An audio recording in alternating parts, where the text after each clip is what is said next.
Good afternoon, fellow organics. The situation is this. In the year 1956B, one rogue agent by the name of Polyblank, under direct instructions from their judgmentally impaired director, undertook a botched mission in the Soviet consulate, sparking a chain of cruel and unusual events that would change history forever. In the present day, local time 1:40 p.m, it falls to us, as reviewer and audience, to reflect on the highs and lows of the case, so please take your allocated dose of Missionil now, and we shall see what it truly means to be Jazzpunk.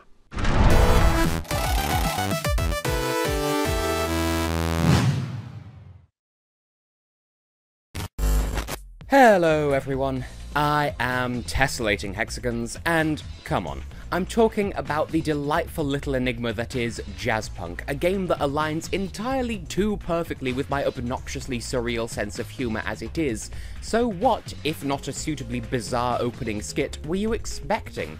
Well, whatever the case, if you're entirely unfamiliar, that should set the tone quite nicely for what you can expect from the game. And speaking of, allow me to finish painting that portrait of first impressions for you by filling you in on a few fast facts with this one, as is tradition. The game, and yes, I would argue that it counts as a game, though you wouldn't be wrong to describe it as an experience too, amongst other words. Anyway, it was developed by indie studio Necrophone Games, and published by Adult Swim Games. Really? That should raise a few flags of your preferred colour right out of the gate as far as judging a book by its cover goes, but that's no bad thing as far as I'm concerned. This is where the game's development gets a bit muddy though. It was originally developed for the PC and released accordingly. Certainly it's available on Steam for $10.99 or $14.99 in American money, but a director's cut of the game was later developed and published for the PS4 as well. Later still, that director's cut, including a so-called Lost Chapter, was brought back over to the PC in the form of a free update for existing owners of the game for the director's cut content and paid DLC for the Lost Chapter, adding an extra £2 to the price tag. Is it worth £13 overall then? Well, I'll come back to that. So, the game was released on the 7th of February 2014 worldwide. See, console developers, it really is not hard to do, with the updated Director's Cut edition reaching the PS4 2.5 years later on the 20th of September. Quite why that version of the game didn't reach the original PC-based platform until the 16th of June the following year, I'm not entirely sure. But then again, despite my best research, I'm actually not 100% sure of the exact development cycle of the PS4 version anyway. Maybe there was some delay in getting the Director's Cut version out to that too. Whatever. In any case, the game itself is a quirky first-person adventure thing. I use thing here as a technical term because it's rather hard to pigeonhole this game into a specific genre. It's a little bit platformer, a little bit puzzler, a little bit escapist, action, spy, thriller, mystery, psychedelic, scandal, parallel world, alternative history, time travel, beach holiday. And honestly, that's what gives the game so much charm. Not to mention extra kudos for its distinctive art style and off-the-wall choice of setting. Necrophone have truly created something that could only be described as jazzpunk. And, as it happens, that was precisely the developer's intention from the, okay, well, maybe not from the absolute get-go, since they've gone on record to state that actually they had originally planned to make the game much more serious than the final product was, with only occasional moments of surreal levity, but they then found that developing those aspects of the game was actually more fun, so they made that the main focus instead, and boy howdy did they ever make that the main focus. During my brief stint studying game design at an academic level, I was introduced to the notion of all games being able to be boiled down to a core design ethos. And then it was reiterated to my class over and over again that no, that's not an official design term, don't use it in academic papers, nobody really thinks like that. Except they kind of do, and it's actually a really helpful framework in digesting games. And anyway, the ethos with Jazzpunk is that the developers, quote, don't want players first-person clicking their way through life. And in literally making a game mechanic out of distracting the player, I dare say they succeeded in that regard, and in no small way. In all honest truth, the story is so incredibly short that you could quite feasibly play through the whole thing in one sitting if you remained entirely focused on your objective at all times, but if you were to do that and hit the credits and find yourself disappointed in the game, that alone should warn you that there is absolutely more to it than that, and rushing through the game constitutes missing the point in absolute. That is to say, if you reach the end of the game and you haven't degoused some pigeons or gone on a rampage in a china shop that sells vases full of brains or beaten up a car Street Fighter style, you've done yourself a disservice and should resume playing immediately. And in due course, I'll explain quite why that makes this game so special, but we really should take a look at the story first. After all, how can you deviate from a plot if there's no plot in the first place? And make no mistake, just because the story is there so that you have something to be distracted from, doesn't mean that the plot itself is disposable. Naturally, it doesn't take itself too overtly seriously, and that's to the game's credit, but by that same token, it doesn't take the easy road of just doing the bare minimum on the understanding that it's going to be ignored anyway. So, the basis here is that we find ourselves in an alternative history following the success of the Soviet Union and the rise of Japan as a global superpower.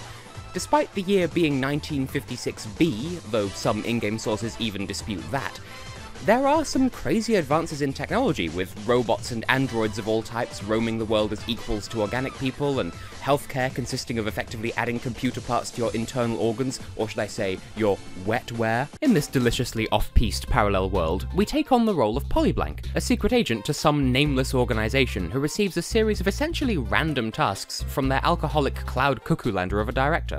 Still, for as random as each mission is, even with each one being initiated by the player taking a dose of so-called missionil, very much opening up the prospect that the whole game might be a drug-induced hallucination or simulation in the first place, even with that provision in place, each chapter, if they can be called that, still feels natural to the game's diegesis. That is to say, it doesn't seem out of place at all in this world to be tasked with breaking into the Soviet consulate to receive a data cassette, or tracking down a Texan oligarch to steal one of his kidneys, or being instructed to take an extended tropical holiday in order to lay low for a while, only to discover that the resort itself is, in fact, the Matrix. And that, funnily enough, forms about half, maybe 2/3 of the game's actual narrative.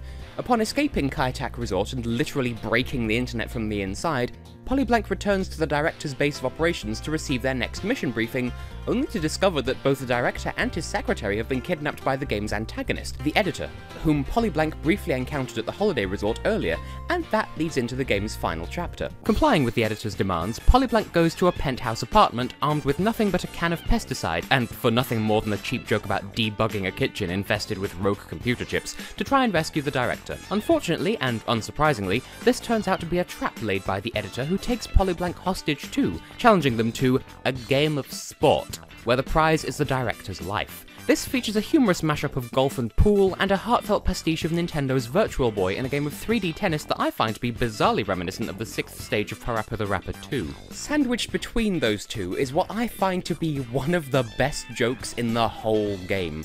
The editor directs Polyblank to another rooftop plaza featuring a pond pool thing, and then hands them a packet of, and I quote, recreational coagulate, more commonly known as sports gravy.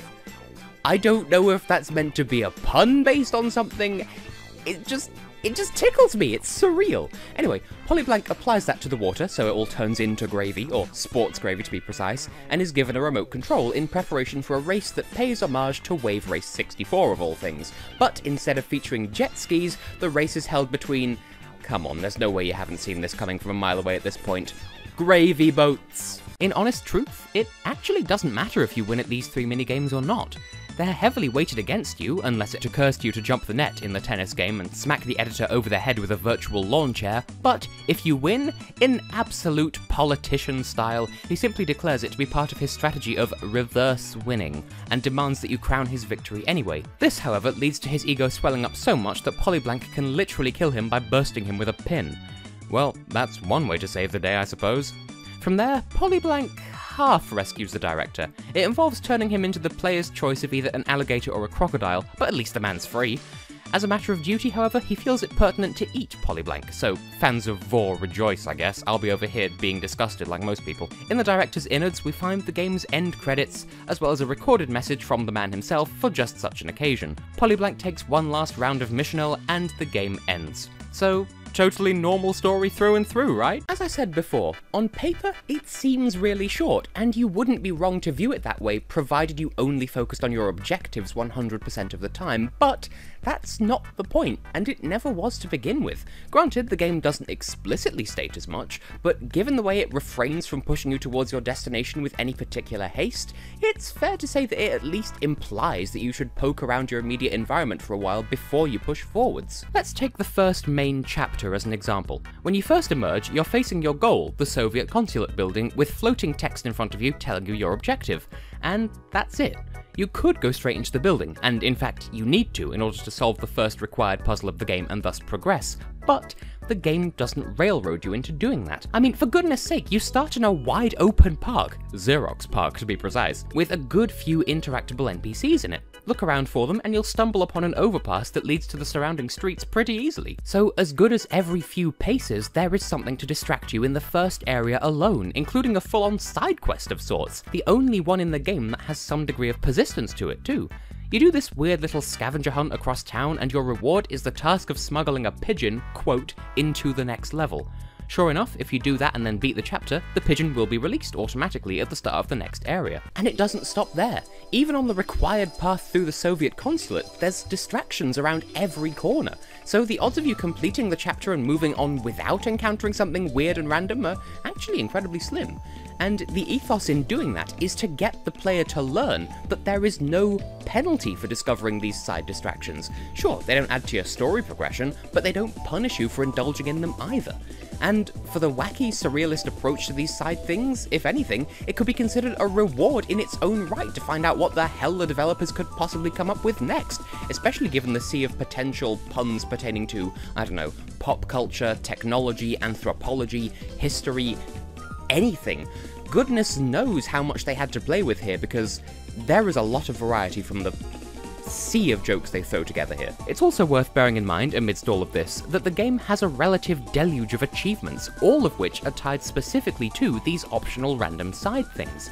Literally none of them are rewarded for story-required events. If absolutely nothing else, that should tip you off that beating the game and truly playing the game are two very different concepts. So if, for whatever reason, you load the game up and have no idea where to start because consciously getting distracted whilst on task just isn't in your system, then the achievements should give you a push in the right direction to at least be on the lookout for moments with a capital M of which to partake. So all of this is well and good, but a fair question that you might well reach after thinking about all of this is, why? Why indeed would you create a game where the point is to not play the game? Well, that brings us back to the discussion we were having earlier about the notion of having a design ethos. The developers wanted a game where the experience is more than just a first-person click-em-up, and frankly, I admire that. Now, I concede I might be a little bit biased here because I am, at this point, rather infamous for my appreciation of surrealist humour, and I'm aware that it is a very acquired taste from the outset. Then again, from the game's promotional materials and whatnot, not to mention its opening sequence amongst other things, I think it is fair to say that it's nigh impossible to start the game up without knowing exactly what you're letting yourself in for. So if you find it not working out for you, you've kind of only got yourself to blame. And let's face facts. At this point in gaming history, we have reached the border between postmodernism and post-postmodernism, and I won't bore you with the academic details of that, but basically, the trend of games at the moment is split roughly 40-40-20 between appeals to nostalgia, subversions of expectations, and basic positive feedback appeal. Granted, that will mean different things to different people, so allow me to explain. Games like A Hat in Time, Yooka-Laylee, and Shovel Knight, and so on, are as popular as they are because we, the players who, at this point, have grown up with earlier games that we revere as classics, are reminded of said classics by these new games, and by no coincidence at that. Meanwhile, the more basic stuff, like, first-person shooters or battle royale games or even dancing games, are all popular because they have low expectations of the player's skill level and offer instant gratification. You play them, you feel good. You beat them easily, the game praises you. You fail them, you just try again until you resume feeling good. It's got really low thresholds to it, so it's accessible to anyone.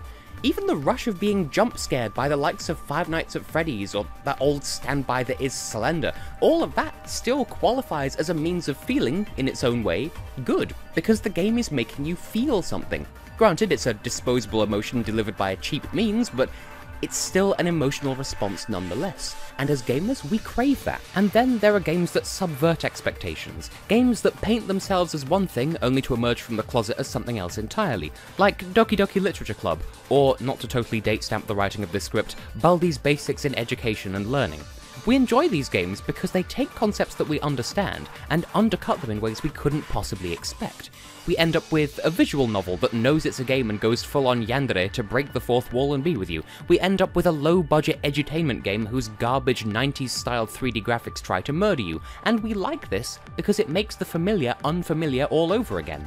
We enjoy the paranoia of not knowing what to expect. And so that gives Jazzpunk twofold appeal, in my opinion. On one hand, it sides itself with the aforementioned category of subverting expectations, because in a surreal story based on such an out-of-left-field time period and parallel world basis, we don't know what to expect in the first place, and the game constantly reshapes what its diegetic laws of physics deem possible and probable anyway. But also, on the other hand, aside from a few nostalgic throwbacks here and there, and its relative lack of objective difficulty to play, it makes a point of shattering the above model by it being its own thing. And that's what makes it stand out. It's not trying to be the best in its class against the heavy hitters of the school of what's currently popular. It makes its own definitions for what it is, and defines what it is to be the best at what it does. And that's admirable. All of this is to say that I summed it up quite nicely at the top of this review. Unless you wanted to get excessively specific and list off every little thing that it does, the genre of this game, and its aesthetic, and its presentation style, and everything can best be described as jazzpunk, with a lowercase j. The developers created a new word, albeit one that follows existing etymological conventions, and gave it a plausible definition, all without even trying to lift a finger towards rewriting the dictionary. This game is truly an entity in its own right. So with all of that being said, and all of that gushing being gushed, allow me to subvert expectations, as always, and slap Jazzpunk with a solid rank B. Now, don't get me wrong, that is a very high B. We're talking Bombus terrestris on cannabis levels of high B. I don't know if anyone's gonna get that joke. What I mean to say is, I absolutely adore the game, and I admire everything it does, but I'm also painfully aware that some of my approbation comes through rose-tinted glasses, to something of an extent.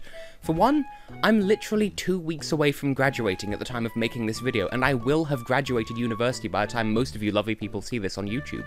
I have spent the past couple of years extensively studying postmodernism in media, so I've sort of developed Stockholm Syndrome for the subject. So to see this game pull it off so well and so effortlessly pleases me a lot more than it should, all things considered. The other issue is, surrealism really isn't for everyone, and I appreciate that. Personally, I love well-executed humour that obliterates any sense of objective reality you might invest in a situation, for the same reason that gamers love games that subvert expectations on the whole.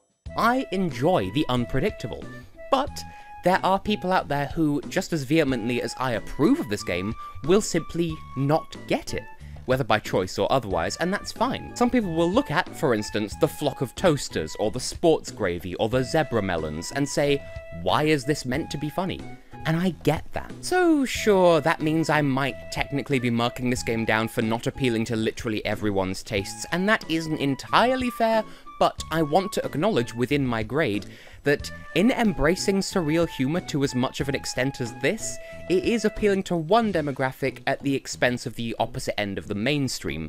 It's not inherently a bad thing, it's just narrowing its potential market, that's all.